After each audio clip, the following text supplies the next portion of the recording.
Hey guys, Jake Lawman here. I want to give you a quick video on removing alternators from a 2008 Honda Accord V6, as you can see here. Um, I was very nervous about it because I did not see a lot of information on the internet, and so I want to pay it forward a bit here. Maybe give you a little bit of tips, let you know that it's not that big a deal and that you can do it with some fairly basic tools. And I'll point out the tools that you will need for certain. And before you tackle this, especially if you haven't done a lot of work on cars like myself, I highly recommend getting a Chilton's manual or a Haynes manual. There's so much useful information in there that that'll explain, save you money, save you time. Take your time, read it, know the procedure pretty thoroughly before you jump in and get it done. I didn't do that, and I made some mistakes, and it cost me some Ben Franklins. Okay, so read that. That'll help you out. They're like $20 at your local auto parts store. So here's the basic things that I did. Number one, I took out the coolant reserve. I got that out of the way.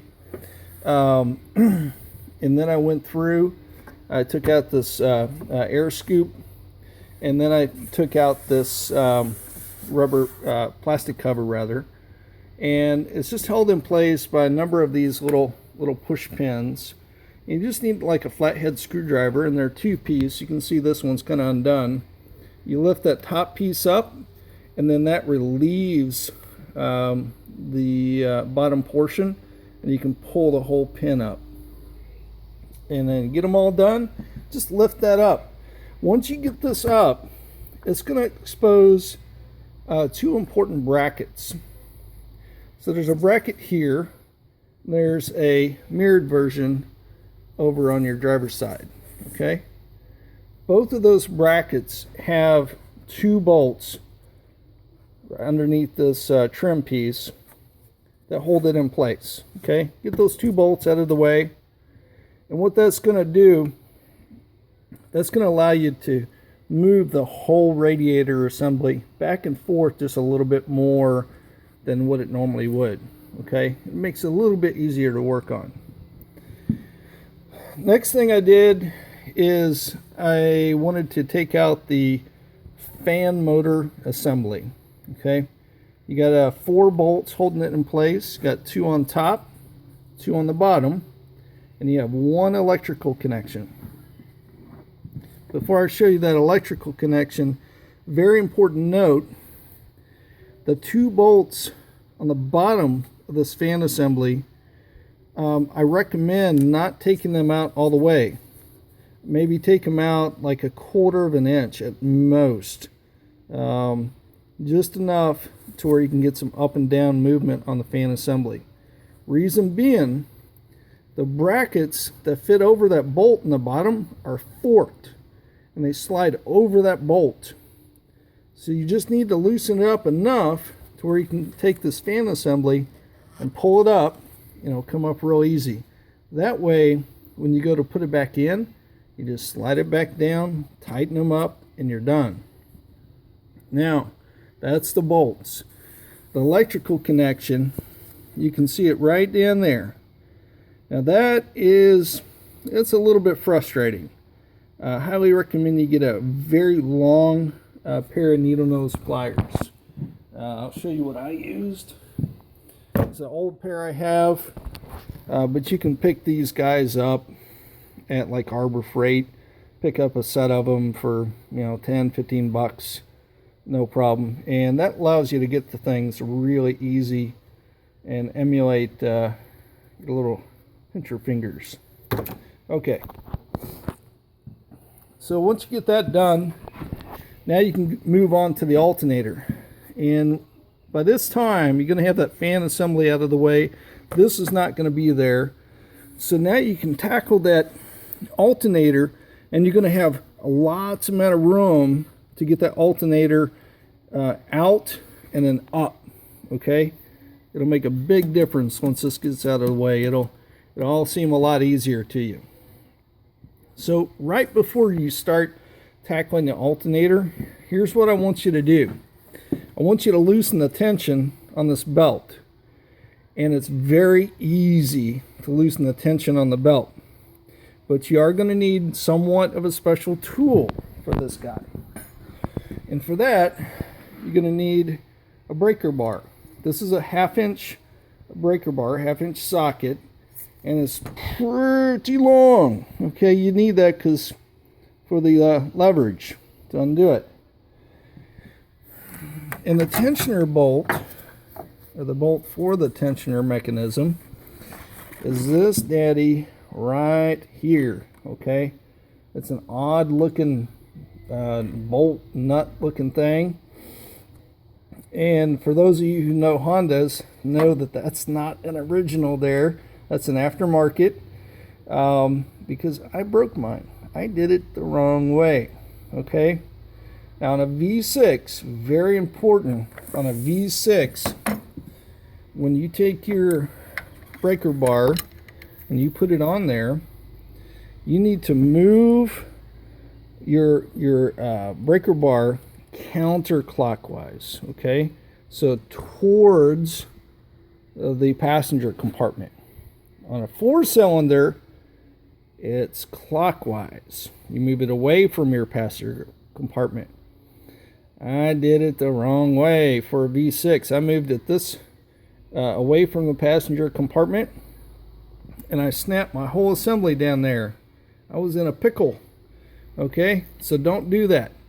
Go towards the passenger compartment and apply some steady pressure. It doesn't require, this slamming a hammer into your breaker bar or anything like that.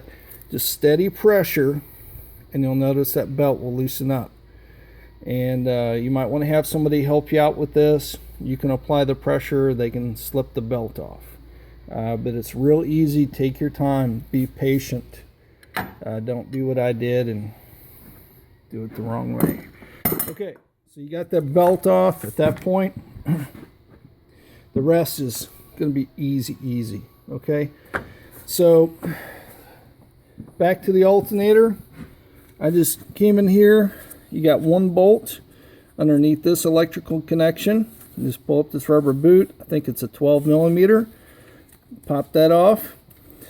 Take this rubber boot off, and it'll be exposed an electrical connection. You just put your thumb on it and pull it out. You'll see the tab there. It's real simple. And then down below, you have a connection for your air conditioner. Now, granted, that's your air conditioner, but you got to get it out of the way. Same kind of deal. Put your finger on it and pull it out. It'll come undone real easy. Okay, so you got those undone. Then you need to get rid of the support bracket for your electrical connections. Get that out of the way. Then you'll have, and I would go ahead and undo this guy, this bolt right here. So that'll get the entire electrical bracket assembly out of the way, make things a lot easier. And then you'll have, probably can't see it on the camera here, but you're going to have one bolt underneath it that holds the alternator in place, and then directly underneath the pulley of your alternator is going to be another bolt, and I believe it's going to be a 14 millimeter. You undo that, and you'll be able to just pull your alternator right out, no problem. Now, one thing to watch out for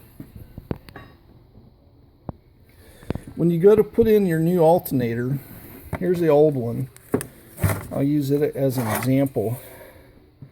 And this is the bottom portion, by the way. This is held in place. There's a fork, basically, that slides over this piece, and then a bolt runs through it into your engine block. Okay,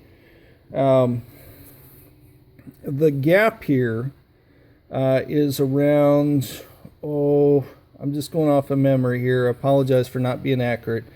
But it's around 40, maybe 60 millimeters, thereabouts. When you take your new alternator and compare it side by side, you'll probably notice that it's fatter than your original. Okay, don't worry about that. What you need to do, though, is to take your new alternator and put it in a vise and make it match this exact width here, so that it'll slip in between those two forks perfectly. And to measure that, of course, you can use a ruler. I had a pair of calipers, so I was very precise with it. Just put it in a vise, cranked it down, and was able to match the exact same width here. All right, folks, that's about it. I sincerely hope this has helped you out, and feel free and leave any comments. I'll help you out any way I can. May God bless you, and may God certainly bless America.